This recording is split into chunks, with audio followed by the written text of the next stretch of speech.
Anda sedang mendengarkan suara profetis dari para nabi, hambanya John Patrice Vanggidai, Penatua Jemaat Future Life Community Kupang. Dengarkanlah dan lakukanlah perintah Tuhan melalui para nabi, maka engkau akan berhasil. Selamat mendengarkan. Oke, saudara kasih, saya mau supaya nanti kalau kita dengar firman Tuhan, seperti saudara makan di kafe atau makan di bakso sapi atau bakso babi, waktu saudara makan, saya bilang, hai sedap. Nah, kalau saudara dengar firman Tuhan, saudara peduli di orang lain. Kalau bakso saja kamu bisa bilang sedap, firman Tuhan katakan amin. Oke? Saudara bicara kepada saya bicara kepada kita supaya firman itu mengalir dan masuk sampai di relung hati kita. Oke? Nah, hari ini kita akan sedang berbicara tentang 2024, 2034 menjadi sebuah momen, ya. Bahkan saya menyebut saja 2025, bahkan 2026, 2034, 7 sampai 9 tahun ke depan ini, 6 sampai 9 tahun ke depan ini akan merupakan tahun emergency, the emergency moment for the Church of God. Bapak Ibu, kalau darurat atau emergency, orang tidak naik ambulans sambil pergi healing, naik ke gunung, sambil ambulans bunyinya sirine lalu, no. Naik ambulans menuju ke mana, saudara yang kasih? Kemana? UGD. Darurat bukan? Dan dia harus dapat, kenapa ambulans tulisannya terbalik? Supaya orang dari belakang tuh lihat ambulans. Maksudnya begitu. Bukan salah cetak, saudara yang kasih. Supaya mereka geser. Karena ini darurat. This is the urgent, ya, traffic, ya. Karena dia akan menuju ke kamar operasi atau ya paling tidak pertolongan. Nah, 2026 sebentar lagi masuk 2034, tidak lebih dari 10 tahun adalah waktu darurat. Coba katakan waktu darurat, come on. Kita tidak bisa boleh santai, boleh sedikit longgar-longgar, tapi kita harus fokus. Itu pesan untuk kita perhatikan. Hari ini saya mau bicara soal 2 pesan Natal terbesar, the 2 greatest Christmas message. Kita akan lihat dalam Lukas, sama-sama kita baca Lukas pasal yang kedua ayat 14, 2, 3 terdengar mulai. Kemuliaan bagi Allah di tempat yang maha tinggi dan damai sejahtera di bumi di antara manusia yang berkenan kepadanya. Natal mengembalikan kemuliaan hanya kepada Allah. Kemuliaan bagi Allah di tempat yang maha tinggi. Glory to God in the highest. Why? Kenapa? Mengapa kemuliaan kembali kepada Tuhan ke tempat yang maha tinggi? Karena dia telah datang dan merendahkan hidupnya. Yohanes 1:14 dikatakan begini. Firman itu telah menjadi manusia dan diam di mana? Di antara kita. Dan kita telah melihat kemuliaannya, yaitu apa? Kemuliaan yang diberikan kepadanya sebagai anak tunggal Bapa, penuh dengan apa? Kasih karunia dan kebenaran. The Word become flesh and dwell among us. He is the begotten Son of God. Putra satu-satunya dari Tuhan has become the flesh. Firman menjadi manusia. Coba katakan, the Word become flesh. Firman menjadi manusia and dwell. Dia tinggal di antara kita. Artinya dia mau masuk ke dalam kehidupan manusia yang the fault of manusia ini hilang kemuliaan Allah. Jadi Tuhan membawa kemuliaannya diberikan kembali kepada manusia. Agar manusia bisa mengembalikan kemuliaan kepada Tuhan. Keselamatan itu bukan hasil usaha manusia. Saya berbuat baik, saya beramal bakti, menolong orang yang susah, orang yang miskin, mengorbankan segalanya. Kemudian Tuhan timbang, oh ini kebaikannya 2 ton.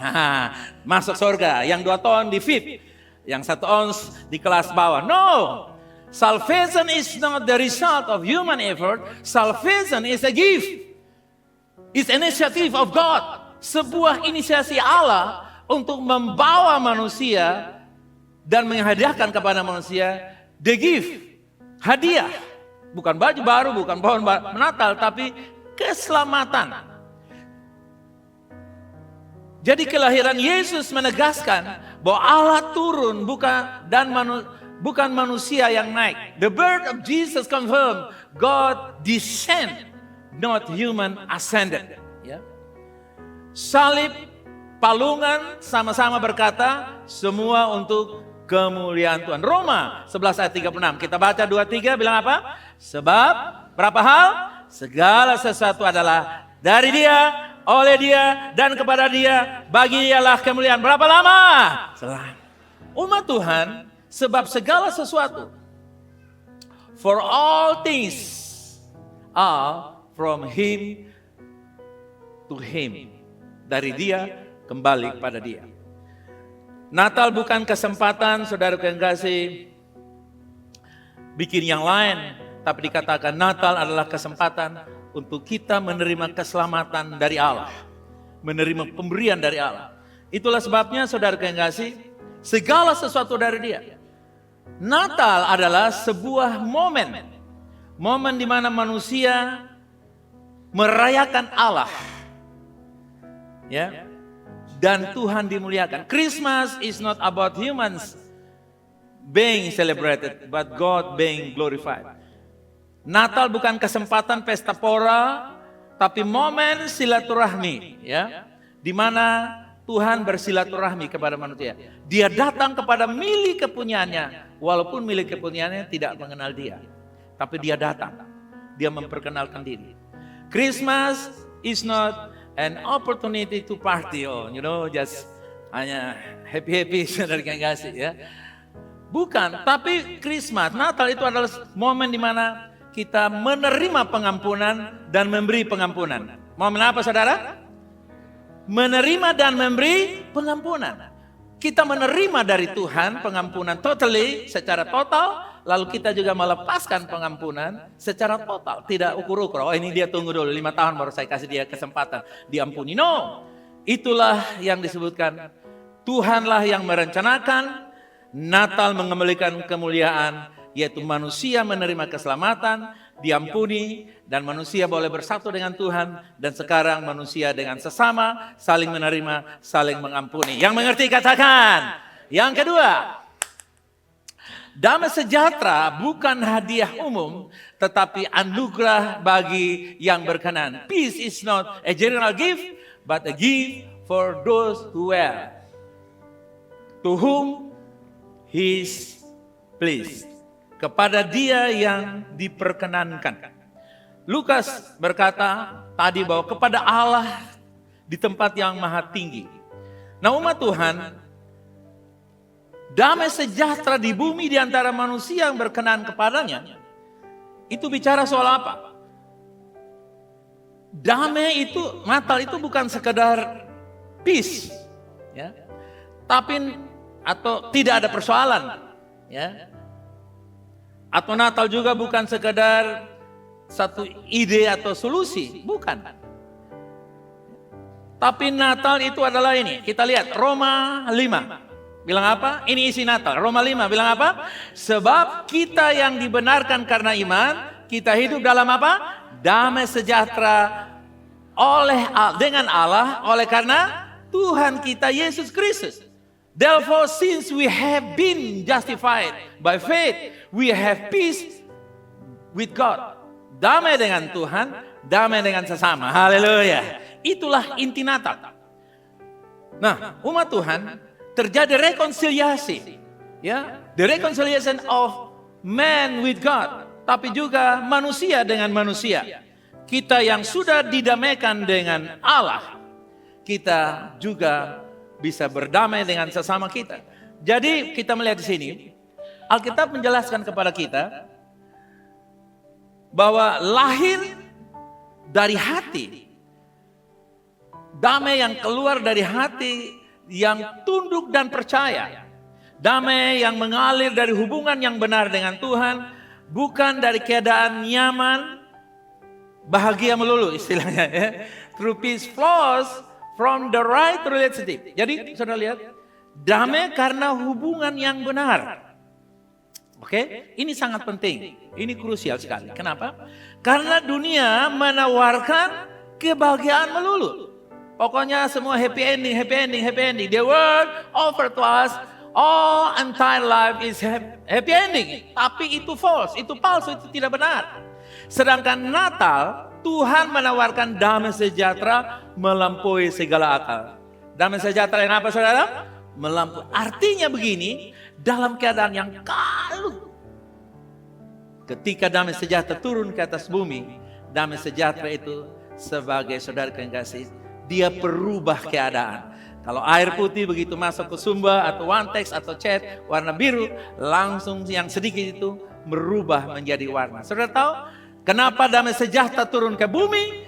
Karena bumi tidak ada lagi damai sejahtera. Oke? Saudara banting kaki bilang, oh tidak ada damai sejahtera. Coba banting, tidak ada damai sejahtera nih. The world is lacking of the peaceful life.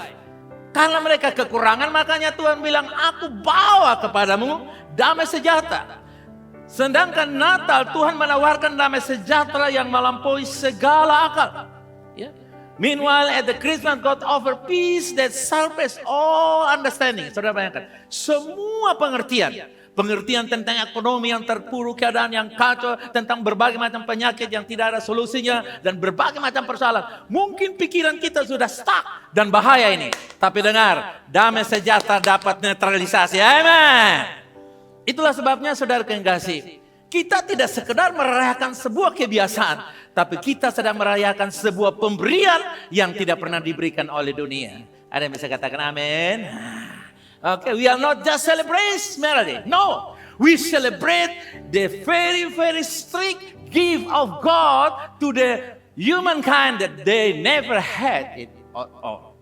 Mereka tidak punya apapun kecuali mereka punya. Jadi, damai sejahtera, bisa baca bersama saya, damai sejahtera adalah apa?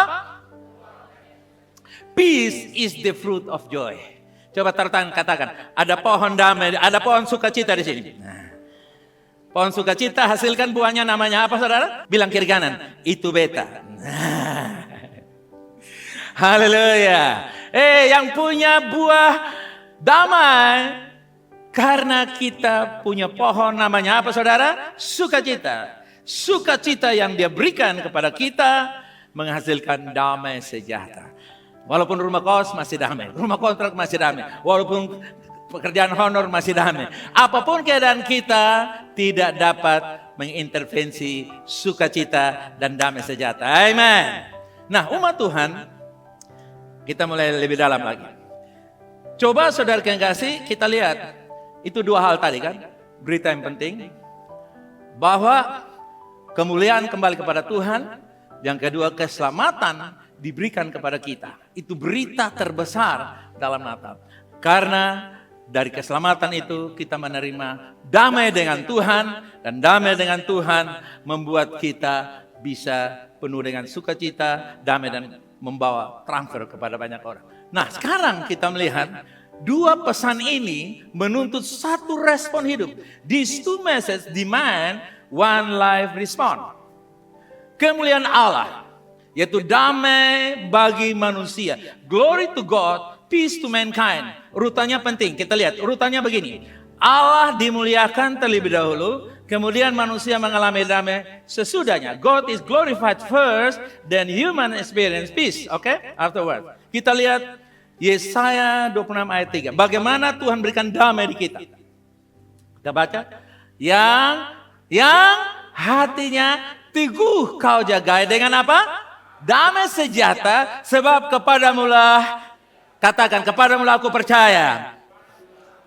Amen. Saudara lihat, karena kita percaya, damai sejahtera itu mengcover, ya, surround us by the peace. Bapak Ibu, saudara bisa bayangkan, ya, which hearts are steadfast, you guard. Jadi rumah kehidupan rohani kita dipagari dengan pagar namanya damai sejahtera. Bukan pagar beton, bukan pagar berduri, tapi apa saudara? Damai sejahtera yang memagari kita. Anda bisa bayangkan? Tidak ada yang dapat menggugat kehidupan yang Tuhan berikan. No one can interfere the life that guard by the peace. Damai yang Tuhan berikan kepada kita. Jadi kita lihat di sini, when life directed to glorify God's peace will rule the heart. Jadi ketika hidup diarahkan untuk memuliakan Allah, maka damai itu akan memerintah. Bapak Ibu Saudara yang kasih, manusia bukan hanya tahu bahwa dia telah menerima keselamatan dan kembalikan kemuliaan kepada Tuhan, tapi dia tahu harus bagaimana mengoperasikan. Nah, mengoperasikan namanya dengan cara adalah kita mesti punya respon yang benar, dan respon yang benar itu dimulai dari hati yang dijagai dengan damai sejahtera. Amin. Jadi hati kita dijagai dengan pagar namanya apa, saudara? Pagar namanya apa? Damai sejahtera. Oke. Dalam keadaan apapun kita tetap damai sejahtera. Nah, umat Tuhan, Natal bukan sekedar kabar kelahiran, tetapi undangan untuk hidup bagi kemuliaan Allah dan berjalan dalam damainya. Oke? Nah, sekarang kita lihat satu ilustrasi. Di dalam Alkitab dikatakan bahwa utara sebagai tempat kediaman Allah. Ya. The Bible refers to the north as God's dwelling place. Ya, seperti di kompas itu. Saudara lihat, kompas itu selalu dimulai dengan utara. Ya. Dan Alkitab coba kita lihat dari Mazmur Psalm 48:3 ya. Kita lihat, bisa baca Mazmur 48 ayat 3 bilang apa? Gunung Sion sebelah utara kota. Makanya tadi kita nyanyi by the river of. Nah, ini lagu ini sudah di tahun 70-an 80-an. Sangat terkenal ya, orang Arizona tahu itu. Sangat terkenal, dan saya juga pikir-pikir orang memang itu lagu-lagu dunia, enggak betul. Karena lihat bagaimana kita how we sing a song of God in the strange land. Bagaimana kita nyanyian Tuhan sementara kita di tanah yang asing. Kita sudah ditawan keluar dari the dwelling place of God. Tempat tinggal Tuhan itu namanya Sion. Sion lokasinya di utara. Jadi north is described about the compass. Jadi saudara lihat, perhatikan di sini. Utara itu selalu dipakai sebagai kompas. Oke? Ini satu kebenaran yang sangat luar biasa. Jadi utara melambangkan arah yang tetap tidak berubah, sehingga dipakai Alkitab untuk menggambarkan Allah sebagai pusat orientasi kehidupan. Amin. Jadi Sion, coba katakan, Sion tempat kediaman Allah. Berada di utara. Nah, di Yerusalem ya. Tapi arti rohaninya adalah, utara adalah kompas. Haleluya. Utara adalah apa? Jadi kalau Allah posisi di utara, artinya Allah sebagai apa? Kompas. Oke? Seperti kompas selalu menunjuk ke arah utara, demikian manusia seharusnya selalu diarahkan kepada Tuhan sebagai penentu arah. Just as a compass always point to the north side. So that's how we to do with our life. Ya, bagaimana hidup kita? Selalu datang kepada kompas. Sudah lihat? Saya selalu datang dan mereka selalu tanya. Datang di BPN, Pak, tolong tunjuk utara di mana. Saya, kenapa pakai utara? Loh Pak, dari utara itu saya tahu nanti posisinya di mana. Kalau Anda sudah memulai dengan utara, Tuhan menjadi kompasmu, percayalah, damai akan menyertai. Amin. Kalau saudara jalan, saya pernah jalan dengan traveling dengan Ruth, dengan Ibu Messi, kita jalan-jalan di satu kampung sana di Australia. Ruth hanya kasih kompas, kita tidak pernah tahu di mana. Tenang saja, gas 120, tiba-tiba dia bilang, your destination in your left side. Tujuanmu sudah ada di sebelah kiri. Kenapa? Karena kompas itu membuat tenang. Kompas membuat apa? Kalau Allah dalam hidupmu, kompas hidupmu akan mengarahkan kepada kediaman Allah. Bilang di kiri kanan, ayo pulang ke utara. Selama ini kita terikat dengan dosa, dengan berbagai macam kebiasaan buruk, terikat dengan dendam, jengkel, marah, tersinggung dan segala macam. Itu selatan, itu barat daya. Now wrong way, go back to the north. Amen. Jangan mau tinggal di timur terus.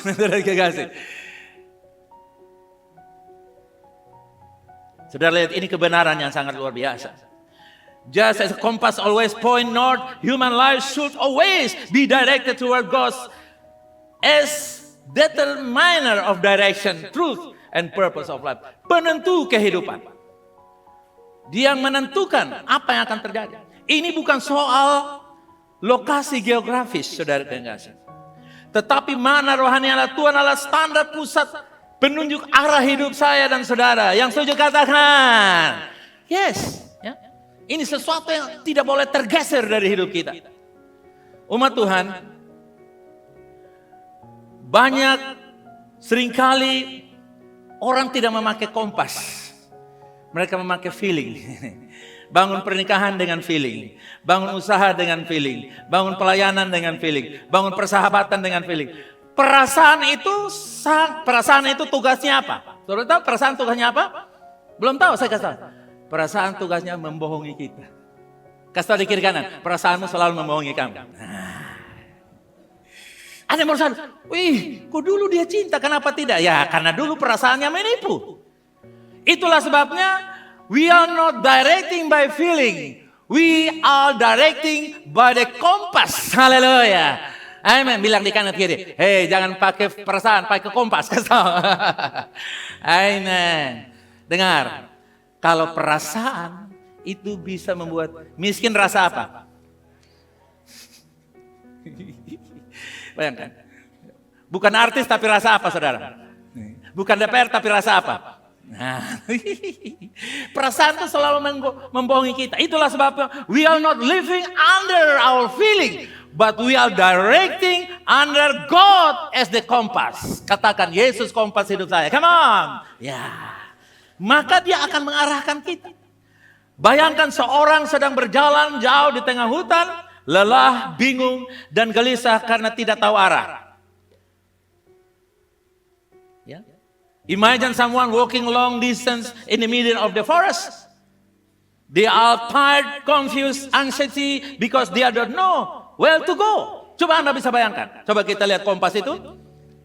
Tiba-tiba dia keluar kompas. Bukan karena jalan yang sulit. Not because the path was so difficult, but they are not using the compass. Bukan jalan, bahkan jalan yang mulus sekalipun, tanpa kompas bisa bahaya. Tapi kalau di tengah hutan rimba, dengan kompas aman raya. Amen. Itu penting. Tuhan bukan tambahan, tapi Tuhan sumber utama. Katakan demikian. Come on. Tuhan bukan tambahan, Tuhan sumber utama. Saya sudah jadikan Tuhan menjadi pusat hidup saya lebih dari 40 tahun yang lalu. Dan saya melihat kompas selalu. Kadang-kadang kita jalan tidak tahu mau kemana. Tidak tahu mau kemana. Anak saya pernah sakit, HB-nya 4. Kalau 14 itu bukan sakit, itu sehat walafiat. HB-nya 4, saya nggak tahu kompas kemana. Suruh saya cari di Surabaya sana, Pak tolong cari darah sendiri. Saya tanya, kenapa tidak?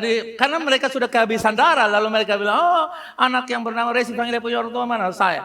Dan angkat tangan, ini Pak, kasih nota kecil, ini Pak tolong cari darah. Hah? Anak dalam HB 4, lalu disuruh cari darah sendiri. Tapi saya tidak mengomel, saya bilang, Tuhan mari tuntun saya. Tahu-tahu ada singkat cerita, ada malaikat seperti seorang taksi dia bawa saya. Dalam waktu 30 menit, saya ambil darah di Palang Merah Indonesia, saya serahkan anak saya hidup. Haleluya. Kalau Tuhan menjadi kompas hidup saudara, yang tidak mungkin menjadi mungkin. Yang tidak bisa menjadi bisa. Saudara tahu waktu saya datang di Palang Merah Indonesia, Surabaya, saya datang ke sana lewat jalan tikus, jalan macet di Surabaya. Tapi Mas itu bilang, saya tahu jalan tikus, ikut saya.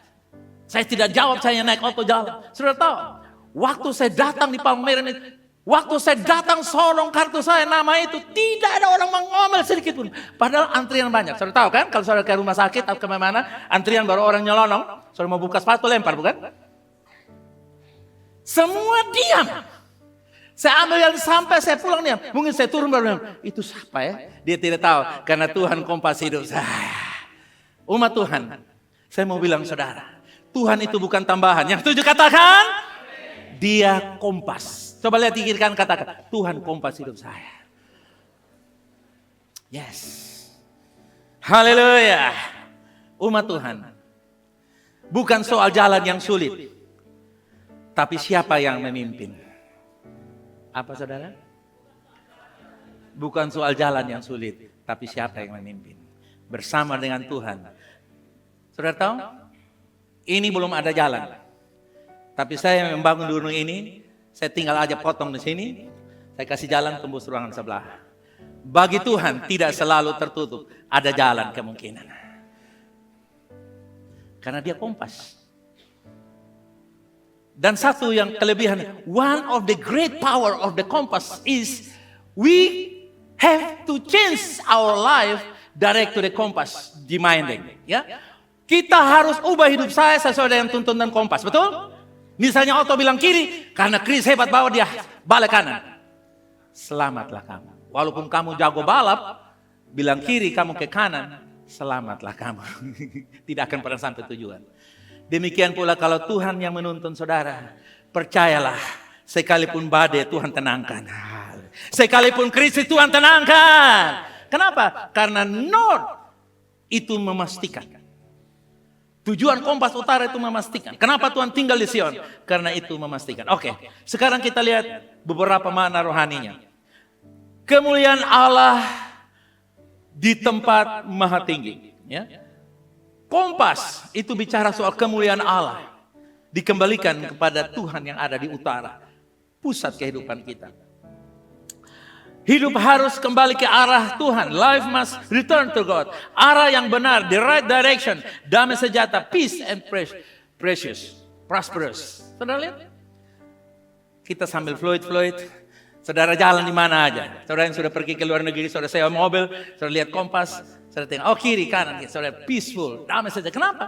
Walaupun di negeri asing. Tapi kita bisa dengan happy karena kita sedang ada dalam tuntunan kompas yang tepat. Nah, umat Tuhan lahir dari posisi tepat di hadapan Allah. Born from the right position before God. Perjalanan atau respon hidup, lifetime kita. Bagaimana hidup kita memiliki satu respon? Karena kita tahu, saya lahir dari Allah, saya punya tujuan yang jelas. Amen. Orang yang mengerti prinsip ini, saya mau kasih tahu saudara. Saudara akan luput dari satu kehidupan kepada kehidupan yang lain. You will survive from another state to another state of life. Anda akan keluar dari satu tahapan ke tahapan yang lain karena kompas tidak pernah dikalahkan. Amen. Kompas selalu mempengaruhi kehidupan ke arah yang sebenarnya. Umat Tuhan melangkah setia meski situasi belum berubah. Bilang di kiri kanan kayak begitu. Walaupun situasinya belum apa saudara? Suami belum berubah, setia. Istri belum berubah, setia. Anak-anak belum berubah, setia. Jangan, itu artinya kompas. Ya, tetap setia melakukan yang benar walaupun hasil belum terlihat. Stay loyal to doing what is right even though the result is not visible yet. Ya, tetap setia melakukan. Next, apalagi saudara kekasih? Misalnya, tetap berdoa, memberi, dan tujuan hidup jujur meski masalah, ekonomi, pekerjaan, atau keluarga belum berubah. Haleluya. Kesetiaan adalah bentuk iman, bukan respon terhadap sesuatu yang, oh karena dia baik saya setia. Bukan. Kalau kita loyal, maka sebenarnya itu adalah, orang yang loyal adalah bukti orang itu beriman. Jadi melangkah maju bukan berarti tidak sakit, tapi memilih taat di tengah rasa sakit. Amen. Sekali lagi, dengar baik-baik. Melangkah maju bukan berarti, ayo jawab dong. Melangkah maju tidak berarti, tetapi, yes. Sudah tahu? Mutiara itu dia mulia karena dia rela menerima tekanan yang membuat suffer. The peer is suffer much until it feels high cost. Kenapa mutiara itu nilainya mahal? Karena banyak menderita. Kamu yang bekerja mungkin ada orang Kupang bilang, sedikit beta. Bahasa Inggris, little me, but my salary is not up. Inggris kampung, little, but my salary is not up. Lain beta, galiran yang susah menghadap ini yang orang-orang tukang pukul menghadap suruh beta. Padahal beta pun berat 49,5 kalau pakai lengkap. Dengar saudara yang kasih. Semakin engkau mengalami krisis sekarang, engkau seperti mutiara yang sedang akan menghasilkan yang mahal. Katakan amin. Jadi dalam karir saudara, dalam pekerjaan saudara, jangan cari yang enak pertama. Kalau kamu, when you looking the pleasure first, you will end up with unpleasure. Kalau kamu utamakan yang baik-baik, pada akhirnya kamu akan sengsara. Karena itu enjoy masa sukar. Bilang di kiri kanan, enjoy masa sukar. Nah. Amin. Karena itu akan menolong kita. Nah, saudara yang kasih, iman sejati berjalan lebih dahulu. Perubahan menyusul kemudian. Amin. Apa saya katakan? Iman sejati berjalan dahulu, perubahan.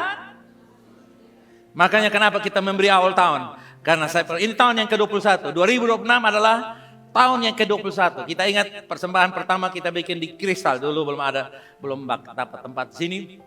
2005 kita bikin di Kristal. 2006, 2007 terus saudara kasih. Tiap tahun kita belum kelihatan apa-apa saudara kasih. Anak saya masih di SMA, saya sudah tulis dia mau jadi dokter. Ya, saya tulis tiap tahun bawa persembahan jadi dokter. Jadi dokter boleh jadi spesialis. Sebentar lagi dia wisuda menjadi ahli puntur, sarjana akupuntur pertama di NTT. Wah, saudara lihat? Kenapa? Ngomong tepuk tangan saudara. Tapi saya mau bersaksi kepada saudara, kalau Anda berani ambil langkah iman, sisa yang berikut Tuhan tambahkan. Amin. Dan saya lihat Tuhan buat. Walaupun belum lihat, tapi beriman. Amin.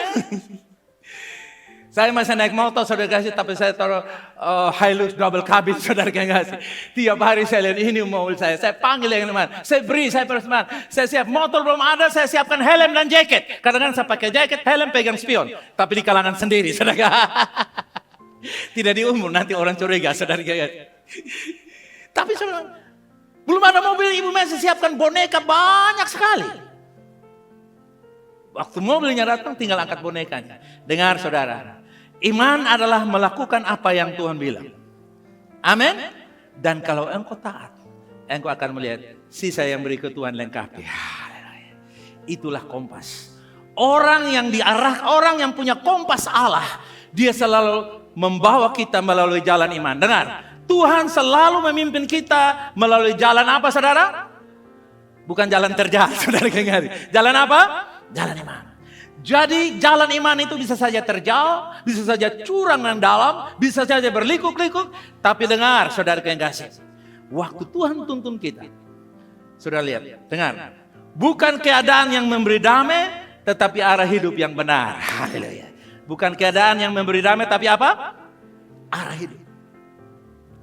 Seringkali orang bilang begini, nanti kalau rumah tidak kontrak lagi, damai. Motor kalau habis kredit, damai. Mobil kan saudara kredit, damai. Dengar saudara kasih. Sebelum itu semua lunas, arahmu harus jelas dulu. Amin. Kalau kamu punya arah hidup yang benar, walaupun motor belum kredit, rumah kontrakan, damai akan membawa kamu ke sana. Karena kompas tidak pernah salah. Amin. Kompas hidupmu adalah Tuhan. Jangan tunggu semua beres. Tapi jadikan kompas mengarah hidup saudara. Seringkali kenapa kita stres, kenapa kita galau, kenapa kita cari healing. Oh saya mau segar, healing terus. Karena kita doing the wrong way. Kita arahnya suruh Tuhan ke utara, Tuhan bilang ke barat aja. Barat itu ada teman saya, kolega saya, orang-orang bisa tolong saya, ada orang kaya di sana, ada orang hebat di sana, ada om saudara di sana. No way. Dengar, manusia itu ada batas untuk menolong kita, betul? Betul ke sana? Betul. Tapi Tuhan tidak pernah ada batas untuk menolong kita. Dia bilang marilah kepadaku sekalian yang apa? Berat. Dia tidak yang ringan-ringan. Nah, saudara yang kasih. Bukan keadaan yang memberi damai, tapi arah hidup yang benar. It is not circumstances that bring peace, but the right direction in life. Saya baca kalimat yang terakhir. Pesan Natal kepada kita. Arahkan hidup kepada Allah sebagai kompas, dan damai akan mengikuti. Sekali lagi, arahkan hidup kepada Allah yang adalah kompas, maka damai akan mengikuti kita. Karena kompas tidak pernah menyesatkan, Allah tidak pernah menyesatkan. Amin. Mari kita datang kepada Tuhan. Salam 2 3 katakan begini. Tuhan adalah kompas hidup saya. Bilang 2-3 orang, come on dengan iman. Tuhan adalah kompas hidup saya. Come on, haleluya, amen.